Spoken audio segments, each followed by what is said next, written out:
ನಮಸ್ಕಾರ ಗೆಳೆಯರೇ. ರಕ್ಷಣಾ ಕ್ಷೇತ್ರದಲ್ಲಿ ರಷ್ಯಾ ಯಾವಾಗ್ಲೂ ಭಾರತದ ಹಳೆಯ ಮತ್ತು ವಿಶ್ವಾಸಾರ್ಹ ಪಾಲುದಾರ. ಆದ್ರೆ ಈಗ ಈ ಚೀನಾದ ಪ್ರಭಾವ ರಷ್ಯಾದ ಮೇಲೆ ಗೋಚರಿಸುತ್ತಿದೆ. ಹಾಗೂ ಭಾರತ ಮತ್ತು ಚೀನಾ ನಡುವೆ ಯುದ್ಧ ನಡೆದರೆ ಭಾರತಕ್ಕೆ ರಷ್ಯಾದಿಂದ ಯಾವುದೇ ಸಹಾಯ ಸಿಗುವುದಿಲ್ಲ.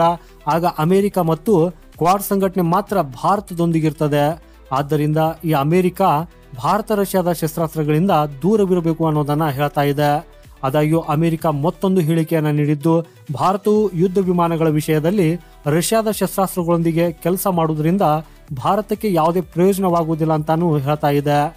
ಯಾಕಂದ್ರೆ ಭಾರತ ಫೈಟರ್ ಜೆಟ್ ವಿಷಯದಲ್ಲಿ ಆತ್ಮನಿರ್ಭರನೂ ಆಗಿಲ್ಲ ಅಥವಾ ಭಾರತಕ್ಕೆ ಜೆಟ್ ಎಂಜಿನ್ಗಳು ಕೂಡ ಸಿಕ್ಕಿಲ್ಲ ಅನ್ನೋದನ್ನ ಈ ಅಮೆರಿಕ ಹೇಳಿಕೆ ನೀಡ್ತಾ ಇದೆ. ಹಾಗೆಯೇ ಅದು ಬಹಳ ಕಡಿಮೆ ಸಮಯದಲ್ಲಿ ಜೆಟ್ ಎಂಜಿನ್ ತಂತ್ರಜ್ಞಾನವನ್ನ ಅಮೆರಿಕ ಭಾರತಕ್ಕೆ ಕೊಡೋದಕ್ಕೆ ಒಪ್ಪಿಕೊಂಡಿತ್ತು ಅಂತ ಹೇಳಿದೆ. ಹಾಗೂ ಈ ಅಮೆರಿಕದ ಪ್ರಕಾರ ಭಾರತ ಯಾವಾಗ್ಲೂ ರಷ್ಯಾದ ಶಸ್ತ್ರಾಸ್ತ್ರಗಳ ಖರೀದಿದಾರನಾಗಿ ಉಳಿದಿದೆ. ಆದ್ರೆ ಇವತ್ತಿಗೆ ಹಳೆಯ ಮತ್ತು ಇಂದಿನ ಕಾಲದ ನಡುವೆ ಬಹಳಷ್ಟು ಬದಲಾಗಿದೆ. ಹಿಂದಿನಂತೆ ರಷ್ಯಾದ ಯಾವುದೇ ಆಯುಧ ಆಗಿರ್ಲಿ ಭಾರತದಲ್ಲಿ ಅದನ್ನ ತಯಾರಿಸಲಾಗ್ತಾ ಇತ್ತು. ಆದರೆ ಆ ಶಸ್ತ್ರಾಸ್ತ್ರದ ಭಾಗಗಳ ದೇಶೀಕರಣ ಇರಲಿಲ್ಲ. ರಷ್ಯಾದ ಶಸ್ತ್ರಾಸ್ತ್ರಗಳನ್ನ ಭಾರತದಲ್ಲಿಯೇ ತಯಾರಿಸಬಹುದು, ಆದ್ರೆ ಅವುಗಳ ಭಾಗಗಳನ್ನ ರಷ್ಯಾದಿಂದ ಮಾತ್ರ ಆರ್ಡರ್ ಮಾಡ್ಲಾಗ್ತಾ ಇತ್ತು. ಆದ್ರೆ ಗೆಳೆಯರೇ, ಈಗ ಅದು ಹೀಗಿಲ್ಲ. ಯಾಕಂದ್ರೆ ರಷ್ಯಾದ ಶಸ್ತ್ರಾಸ್ತ್ರಗಳ ಭಾಗಗಳನ್ನು ಕೂಡ ಈಗ ಭಾರತದಲ್ಲಿಯೇ ಉತ್ಪಾದಿಸುವುದಕ್ಕೆ ಪ್ರಾರಂಭಿಸಲಾಗಿದೆ. ಹಾಗೆಯೇ ಗೆಳೆಯರೇ, ಈಗ ಇದೇ ರಷ್ಯಾ ತುಂಬಾ ಆಘಾತಕಾರಿಯಾದ ವಿಷಯವನ್ನ ಹೇಳಿದೆ.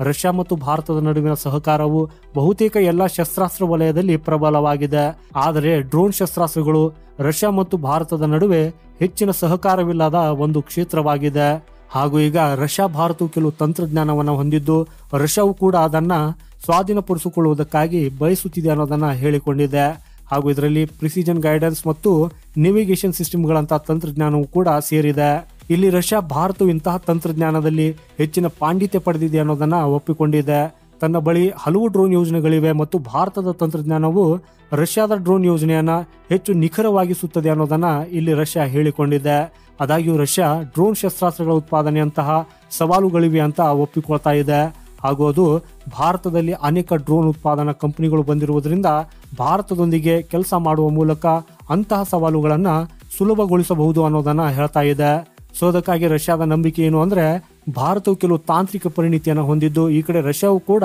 ಕೆಲವು ತಾಂತ್ರಿಕ ಪರಿಣಿತಿಯನ್ನ ಹೊಂದಿದೆ. ಸೊ ಅಂತ ಪರಿಸ್ಥಿತಿಯಲ್ಲಿ ರಷ್ಯಾ ಮತ್ತು ಭಾರತವು ಈ ಡ್ರೋನ್ಗಳ ಕ್ಷೇತ್ರದಲ್ಲಿ ಒಟ್ಟಾಗಿ ಕೆಲಸ ಮಾಡಿದರೆ ಬ್ರಹ್ಮೋಸ್ ಕ್ಷಿಪಣಿಗಳಲ್ಲಿ ರಷ್ಯಾ ಮತ್ತು ಭಾರತವು ಯಶಸ್ಸನ್ನು ಸಾಧಿಸಿದಂತೆಯೇ ಅವರು ಇದರಲ್ಲಿ ಆ ರೀತಿಯ ಯಶಸ್ಸನ್ನು ಕೂಡ ಪಡೆಯುತ್ತಾರೆ.